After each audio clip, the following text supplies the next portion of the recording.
दोस्तों ये जो टॉपिक है इसके ऊपर में स्टार लगाना, इसको टॉपिक को मैं दो पार्ट में डिवाइड करूंगा। तो जुडिशरी क्या करती है? जुडिशरी ये देखती है कि जो भी कानून हमारे देश के अंदर में बनाए गए हैं हमारी सरकारों के द्वारा, चाहे वो आज की डेट में किसी भी फील्ड में कानून क्यों ना बना रहे हो।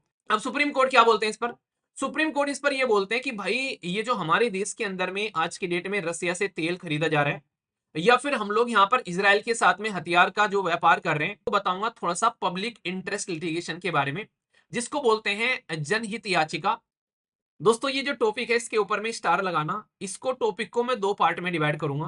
पहले पार्ट में यहाँ पर बात करेंगे हमारे देश के अंदर में सेपरेशन ऑफ पावर के कॉन्सेप्ट को, कि हमारे देश के अंदर में जो जुडिशरी है और जो एग्जीक्यूटिव है उसमें किस तरीके से पावर का सेपरेशन रहता है। क्या इंटरनेशनल रिलेशन को लेकर हमारे देश की सरकार को सुप्रीम कोर्ट गाइड कर सकता है, या फिर उसके ऊपर में कुछ चीजें थोप सकता है, इसके बारे में बात करेंगे। और दूसरा पार्ट में डिस्कस करूंगा पब्लिक इंटरेस्ट लिटिगेशन, जिसको जनहित याचिका बोलते हैं, जो हमारे देश के अंदर में बेसिकली बहुत ही पावरफुल टूल है। क्या इस पर्टिकुलर याचिका जो जनहित याचिका पीआईएल बोलते हैं, इसके बारे में कहीं संविधान में लिखा हुआ है, या इससे रिलेटेड हमारे देश के अंदर में कोई कानून था ऑलरेडी, या कोई और मुद्दा है इससे रिलेटेड, या किसी देश से हम लोगों ने अगर इसको लिया है तो कौन से देश से लिया है। ये ऐसे इंटरेस्टिंग इंटरेस्टिंग क्वेश्चन है जिसके बारे में आप लोगों को पता होना चाहिए, ठीक है। और जब सेपरेशन ऑफ पावर का मैं आप लोगों से डिस्कस करता हूं, तो ये ऑलरेडी आप लोगों ने अगर पुराने क्वेश्चन पेपर उठा के देखे होंगे, तो सेपरेशन ऑफ पावर का कॉन्सेप्ट ऑलरेडी हमारे देश के अंदर में जब संविधान में आप लोग जाते हो, तो आप लोग को पार्ट 4 देखने को मिलता है, जिसको बोलते हो डीपीएसपी, यानी कि directive principle of state policy. इसको आप लोग आर्टिकल 36 से लेके आर्टिकल 51 तक लेकर चलते हो, और एंडिंग में जब जाते हो तो यहां पर एक आर्टिकल आता है जिसको बोलते हैं 50, आर्टिकल अनुच्छेद 50। तो ये 50 क्या करता है? ये 50 चीजों को 50-50 कर देता है। मतलब एक साइड में भाई साहब हमारी हो गई जुडिशरी, और एक साइड में हमारी हो गई एग्जीक्यूटिव, या फिर लेजिस्लेटिव आप लोग बोल सकते हैं। हमारे देश में लेजिस्लेटिव और एग्जीक्यूटिव जो है वो मिक्स है, यानी कि कानून बनाने वाले और कानून इंप्लीमेंट करने वाले मिक्स है। पर लेकिन यूएसए के अंदर में आप लोगों को ये अलग देखने को मिलते हैं, ठीक है। जैसे हमारे देश के अंदर में जो कानून बनाते हैं पार्लियामेंट के अंदर में, हमारे मेंबर ऑफ पार्लियामेंट, वही आगे चलकर मंत्री भी बनते हैं हमारे देश के अंदर में, तो फिर उसको इंप्लीमेंट करते हुए नजर आते हैं अलग अलग मिनिस्ट्री के थ्रू। तो जुडिशरी क्या करती है? जुडिशरी ये देखती है कि जो भी कानून हमारे देश के अंदर में बनाए गए हैं हमारी सरकारों के द्वारा, चाहे वो आज की डेट में किसी भी फील्ड में कानून क्यों ना बना रहे हो, तो क्या ये कानून जो हैं ये हमारे कॉन्स्टिट्यूशन यानी कि संविधान के हिसाब से बनाए गए हैं। तो उसको देखकर फिर यहाँ पर उसका अप्रूवल देती है। अगर सही है तो भाई आगे चलो, वरना आप लोगों को पता है national judicial appointment commission, judiciary ने कानून जो है ठंडे बस्ते में डाल दिया था उठाकर, जो पार्लियामेंट के द्वारा पास किया था। अभी रिसेंट का ताजा ताजा उदाहरण है इलेक्ट्रोल बॉन्ड स्कीम के बारे में, आप लोगों को बताइए जुडिशरी ने क्या किया उसके साथ में। तो अक्सर जुडिशरी ये देखती है कि क्या भाई साहब हमारे देश के अंदर में जो कानून बनाए जा रहे हैं वो हमारे संविधान के हिसाब से हैं। अगर संविधान के हिसाब से है तो बड़ी अच्छी बात है, उसको लेकर आगे चलो। अगर संविधान के हिसाब से नहीं है तो उनको उठाकर साइड में रख दो। तो ये काम जुडिशरी का आप लोग को देखने को मिलता है। अभी जो ये याचिका गई है इसमें बात की जा रही है, ये एक पीआईएल है, यानी कि पब्लिक इंटरेस्ट लिटिगेशन, यानी कि जनहित याचिका। इसमें ये बोला गया है कि हमारा देश रसिया से तेल खरीद रहा है, या फिर हमारा देश इसराइल को सपोर्ट कर रहा है, या इसराइल से हथियार ले रहा है, या इसराइल को हथियार प्रोवाइड करा रहा है। तो क्या हमारा देश जो है यहाँ पर इस चीज को नहीं करे, इस चीज को रोक दे। तो इसके लिए पीआईएल गई यहाँ पर सुप्रीम कोर्ट के अंदर में, और ये बोला गया पीआईएल के अंदर में कि हम लोग ऑलरेडी जब यूनाइटेड नेशन के अंदर में हम लोग ऑलरेडी एक समझौते पर हस्ताक्षर कर चुके हैं कि ऐसे किसी देश के साथ में हम लोग हथियार आपूर्ति का काम नहीं करेंगे, जो देश जो है जो किसी भी तरीके से नरसंहार में घुसा हुआ है आज की डेट में, यानी कि जैसे इसराइल है।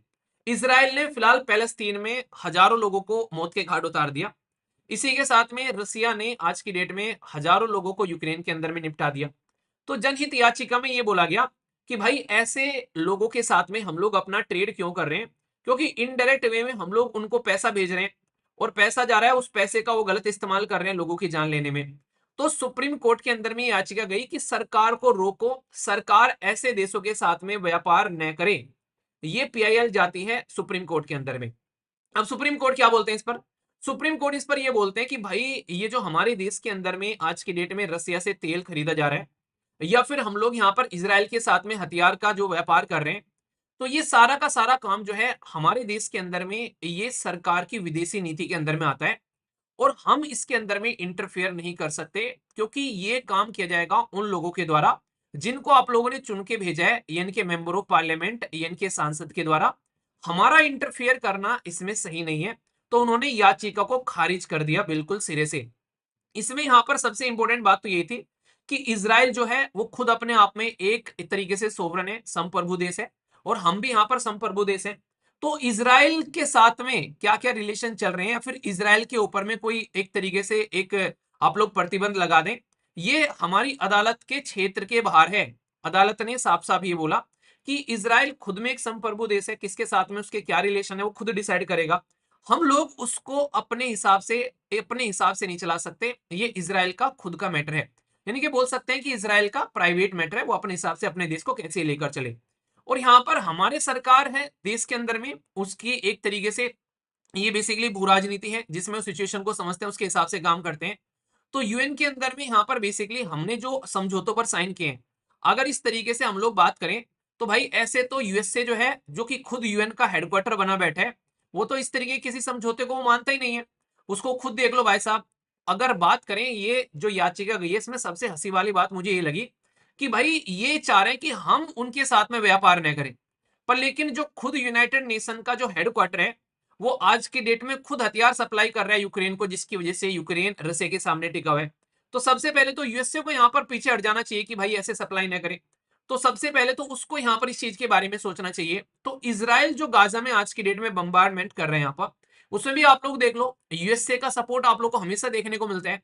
हथियार सप्लाई किए जाते हैं यूएसए के द्वारा काफी लार्ज स्केल पर, एक तरीके से रेवेन्यू का सपोर्ट किया जाता है काफी लार्ज स्केल पर। तो सुप्रीम कोर्ट जो है इस तरीके के मैटर में इंटरफेयर करे, सरकार को रोके, तो ये एक सही विषय नहीं होगा।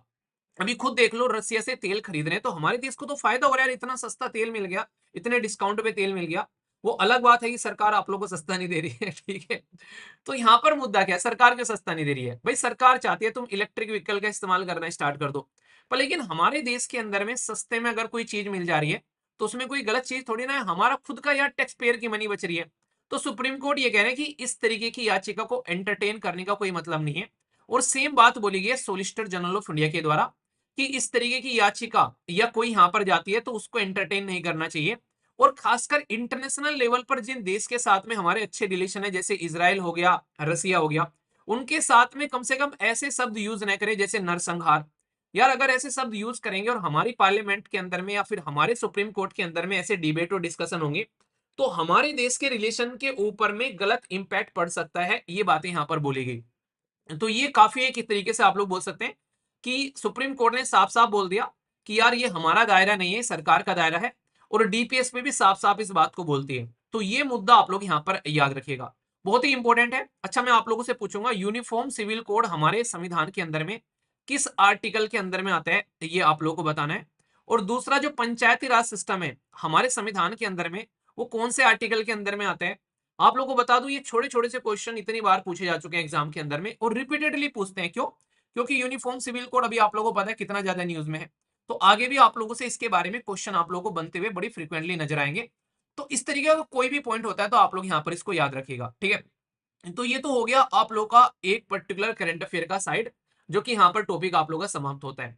अब इसके आगे मैं आप लोगों को बताऊंगा थोड़ा सा पब्लिक इंटरेस्ट लिटिगेशन के बारे में, जिसको बोलते हैं जनहित याचिका हिंदी में, और इंग्लिश में पीआईएल, यानी कि पब्लिक इंटरेस्ट लिटिगेशन। इसके ऊपर में आप लोग को यहाँ पर कुछ लिखा लिखा दिख रहा होगा, तो इसको इग्नोर करना, क्योंकि ये एप्लीकेशन पर मैंने जो यूपीएससी का कोर्स है उसके अंदर में क्लास ली थी, तो वहीं से इसको आप लोगों को बता रहा हूँ। बट यहाँ पर यह है कि वो पीडीएफ जो है वो मुझे वो नहीं मिली जो कि यहाँ पर जिस पे ये ना हो, तो इसलिए थोड़ा सा इसको इग्नोर करना, ठीक है। बस आप लोग पढ़ने पर ध्यान दो। पब्लिक इंटरेस्ट लिटिगेशन, जिसको आप लोग पीआईएल बोलते हो, इसमें नाम में ही आप लोगों को छिपा हुआ मिलेगा जनहित याचिका, मतलब जनता के हित में डाली जाने वाली याचिका, जो कि जनता के लिए काम करे। सबसे पहले तो ये याद रखना, ये किसी इंडिविजुअल पर्सन के लिए नहीं है कि यार मेरी जिंदगी में दिक्कतें आ रही हैं, मेरी हेल्थ खराब हो रही है, तो मेरे लिए कोई एक तरीके से याचिका लेकर चला जाए सुप्रीम कोर्ट के अंदर में कि यार वीर नाम का एक इंसान है, उसकी हेल्थ खराब हो रखी है, उसकी हेल्थ ठीक करवानी है। तो ये जनता के हित में थोड़ी ना है। तो जनता के हित में नहीं है। आप लोग इसको वैसे सोचोगे कि हाँ वीर जो भाई जो है वो पढ़ाते हैं ऑनलाइन, और उसकी वजह से बहुत सारे बच्चे वीडियो देखते हैं, वो एक तरीके से एग्जाम निकालेंगे, तो ऐसे जनता का हित कनेक्ट कर लोगे। तो ये इस तरीके से तो भाई पता नहीं कौन कौन क्या क्या कनेक्ट कर लेगा। डायरेक्टली जनता का हित होना चाहिए यहाँ पर।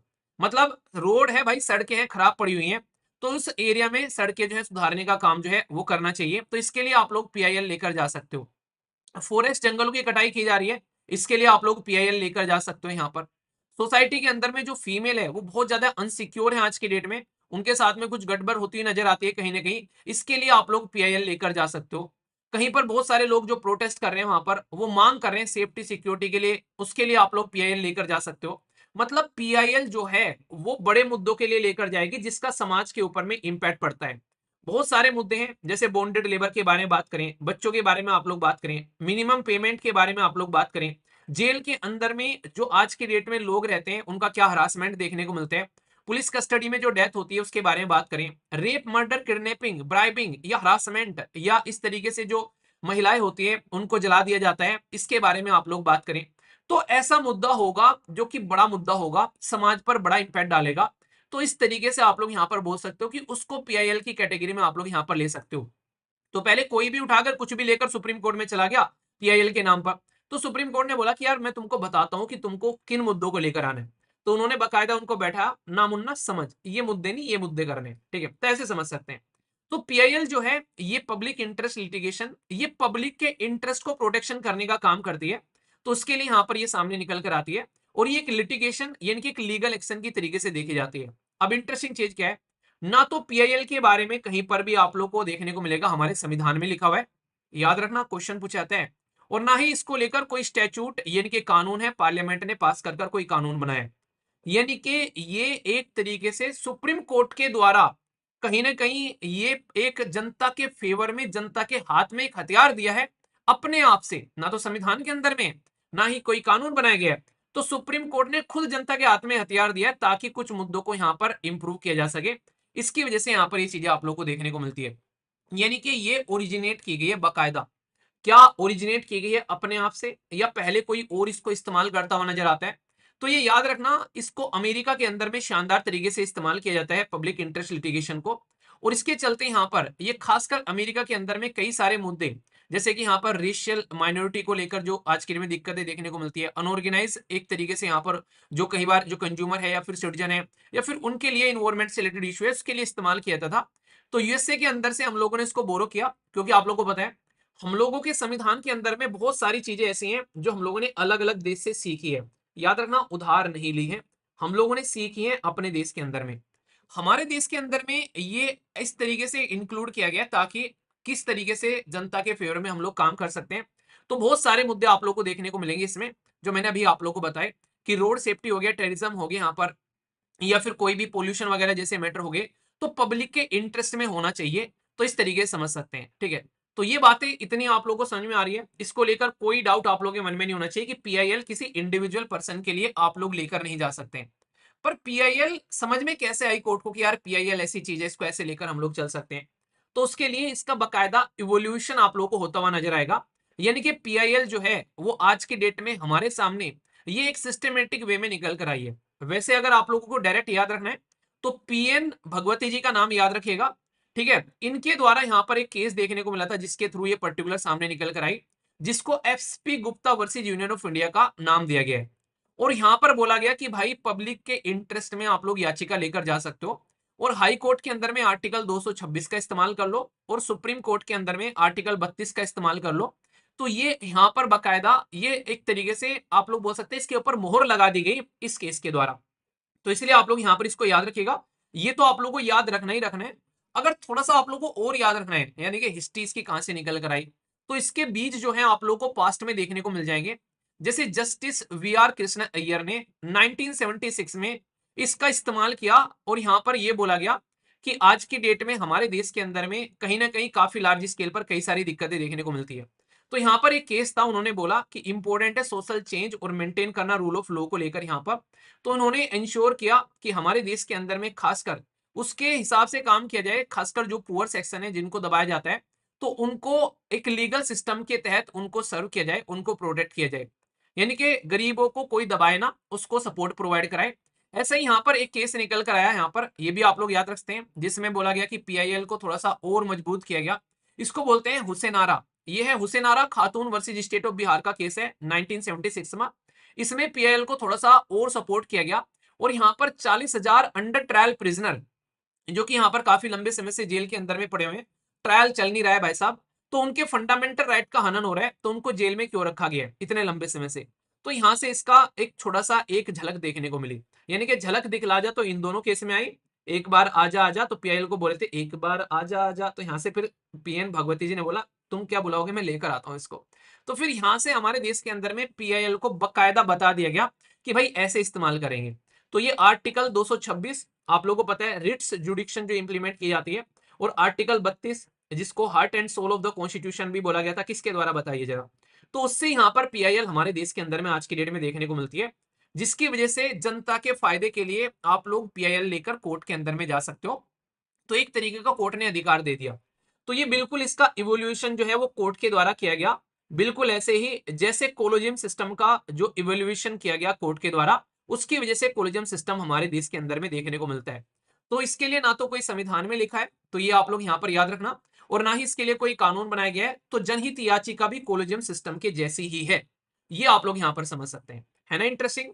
तो जनता के फेवर में कोर्ट के द्वारा लिए गए डिसीजन है ये।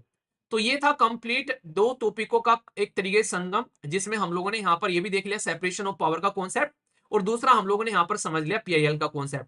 तो अब आप लोग को इसको लेकर कोई कंफ्यूजन नहीं होना चाहिए, फिर भी कोई कंफ्यूजन होगा तो कमेंट बॉक्स में बताना, उसको दूर किया जाएगा, ठीक है।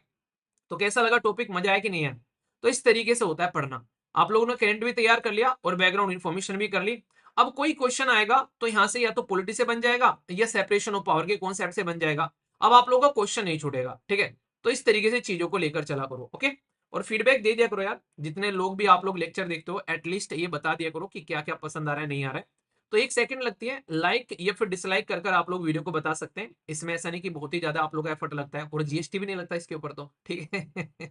तो इसलिए इसको आप लोग जरूर पार्टिसिपेट किया करो इसके अंदर में, ठीक है।